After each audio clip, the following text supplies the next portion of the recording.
All right, Clarence. Where I want to start, dog. There's been a lot of men talking about they aren't leaving, because they're cheating or it's another woman. There's a lot of men leaving because they feel underappreciated. They feel devalued. Have you experienced that? Where your mic at? Right here. Oh, perfect. Do I feel like that men are leaving because they feel unappreciated?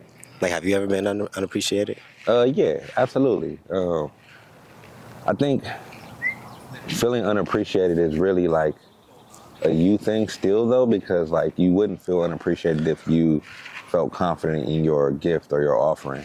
You know what I mean? I feel like I feel unappreciated when somebody is clearly unappreciative of my efforts, but when I know I put in the right effort and the real effort and it was what it really was, I feel like you don't feel bad about your shot. You know, you're almost like, well, I did what I did. You know what I mean? I took care of her for 6 months, or I helped her mom out. I picked her mom up, you know what I mean, when she was sick or something. Like, you know what I'm saying? Like, you don't feel bad about that. You kind of feel like, I'm glad I did that still. So are you basically saying that, like, we be feeling inadequate sometimes? I feel like that's when you feel like you're not good enough. Yeah, when you feel inadequate. But if you don't feel inadequate, then you don't. I don't be feeling like that. But when I have, that was how I felt. I feel like, damn, she said I'm not doing enough because I don't have enough money.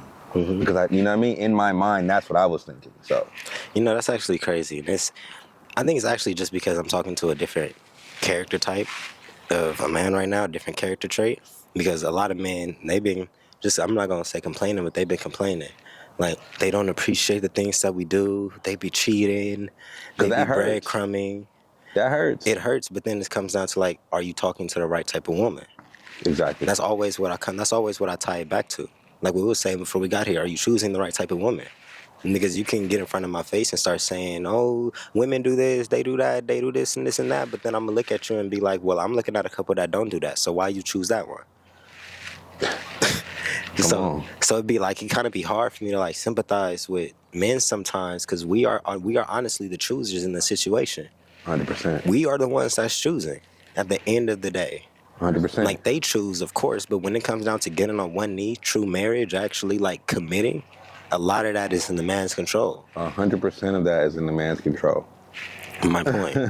My point right there, which is why I'm like, I don't, it's like I get it, but I don't at the same time, because I only had to go through that one time.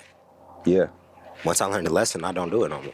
I mean, like I said, I don't want to make it seem like feeling unappreciated is not a real thing, and it's not something that should hurt your feelings. Like, you know what I mean? If you go all the way to the wall and motherfuckers is like, damn, that's all. You know, it's clips of viral things of like people having all these balloons and girls saying like, oh, I thought I was gonna get an AMG or some shit like that.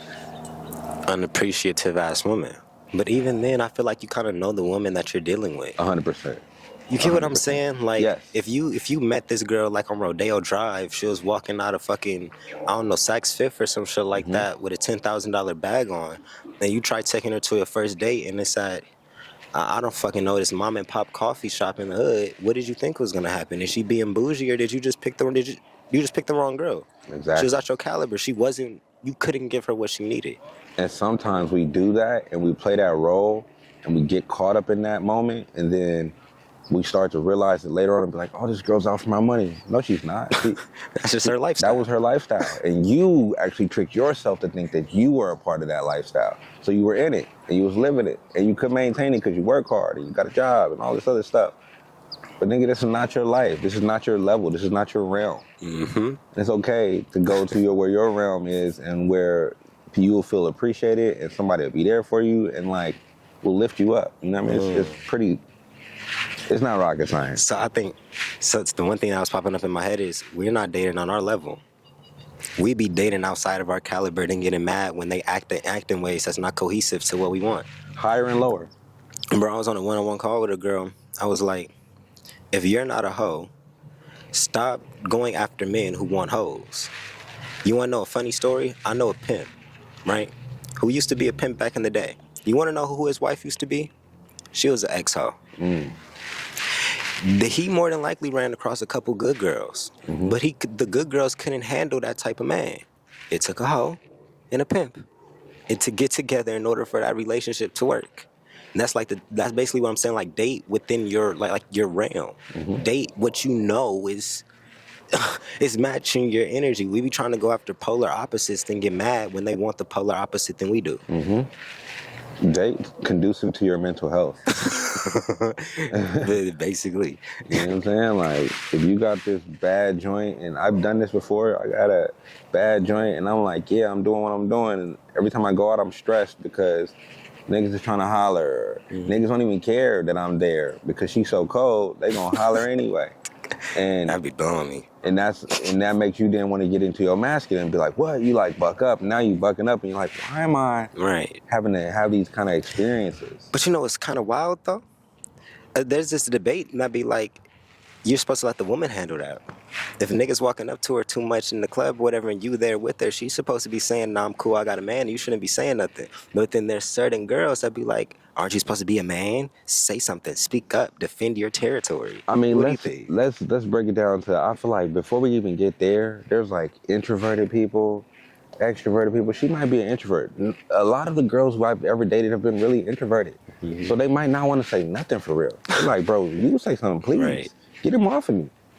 Like, and you don't gotta be aggressive, but it's just like, I think that's a realistic thing. Like, if you're introverted or extroverted, not like trying to like, that's toxic, but you were just saying like, she's like, speak up for me, you're a man, like, that's toxic. If you say that to me, it's fine. So, You got it. so honestly, what you're saying is you got to know the type of girl that you have. Like, Absolutely. if you know that your girl kind of timid, she kind of shaky, she's to herself, you got to speak up for her in those instances because you know that she not. But if you know that your girl got a mouth on her, she a little feisty. She got it. Yeah. She gonna check that nigga because she didn't check me before we even got here. She checking me in the car. She already mad. Hey, you should leave her. You should leave us alone because it's gonna go another way. It's gonna go another way, and I'm not gonna be responsible for none of it. None of that shit. That's a fact.